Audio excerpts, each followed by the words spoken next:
मित्रांनो राम राम, स्वागत आहे आपले सर्वांचे पुन्हा एकदा सर्वांच्या आवडतीच्या कृषी मित्र विशाल या यूट्यूब चॅनलवरती। शेतकरी मित्रांनो, आज मी तुम्हाला सुरू आणि त्याच्यासोबतच जो काही खोडव्याचा ऊस असतो, तर या खोडव्याच्या ऊसाला किंवा सुरूच्या ऊसाला महत्त्वाचं पहिलं खत व्यवस्थापन नेमकं कोणतं करणं गरजेचं आहे, ते केव्हा करणं गरजेचं आहे आणि का करणं गरजेचं आहे, अतिशय थोडक्यात या व्हिडिओच्या माध्यमातून माहिती देण्याचा प्रयत्न करतो। शेतकरी मित्रांनो, जर तुम्हाला आपले व्हिडिओज आवडत असतील तर चॅनलला सबस्क्राईब करून घ्या। फेसबुकवर जर पाहत असाल तर फेसबुक पेजला फॉलो करून इतर शेतकरी मित्रांच्या व्हॉट्सअप ग्रुपला आवर्जून हा व्हिडिओ शेअर करायला विसरू नका।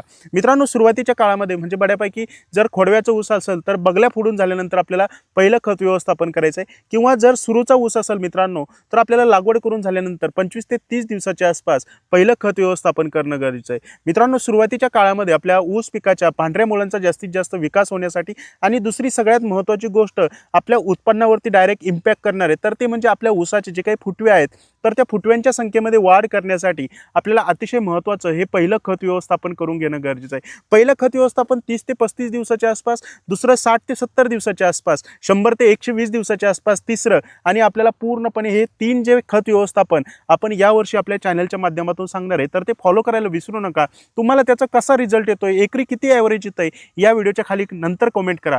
मित्रांनो, सुरुवातीच्या काळामध्ये तुम्ही एकतर जास्तीत जास्त फॉस्फरस युक्त खतांचा आपल्याला वापर करायचा आहे, ज्याच्यामध्ये तुम्ही 12-32-16 या खताचा वापर करू शकता 2 बॅगा प्रति एकरासाठी, किंवा शेतकरी मित्रांनो तुम्ही 14-35-14 या खताचा देखील तिथे वापर करू शकता 2 बॅगा प्रति एकरासाठी। दोघांपैकी कोणताही एक खत निवडा। याच्यासोबत शेतकरी मित्रांनो एक गोष्ट लक्षात घ्या, एक नवीन बाजारामध्ये खत आलेलं आहे ट्रिपल सुपर फॉस्फेट या नावाचं, ज्याच्यामध्ये 46% फॉस्फरस आणि 15% कॅल्शियम या खताची मात्रा देखील तिथं पाहायला मिळते। या 2 खतापैकी आपल्याला खतासोबत आपल्याला TSP या खताचा प्रति एकरासाठी 1 बॅग तिथं वापर करायचा आहे, आणि याच्यासोबतच शेतकरी मित्रांनो 1 बॅग युरिया या खताचा देखील वापर करायचा आहे। 1 बॅग 2 बॅगा एकतर 14-35-14 किंवा 12-32-16 याचे वापरायचे। 1 बॅग आपल्याला कंपल्सरी TSP या खताची वापरायची, 1 बॅग युरिया या खताची वापरायची। आणि चौथी एक महत्त्वाची गोष्ट लक्षात घ्या मित्रांनो, आपल्या ऊस पिकाला जे काही दुय्यम अन्नद्रव्य आहे, ज्याच्यामध्ये झिंक, फेरस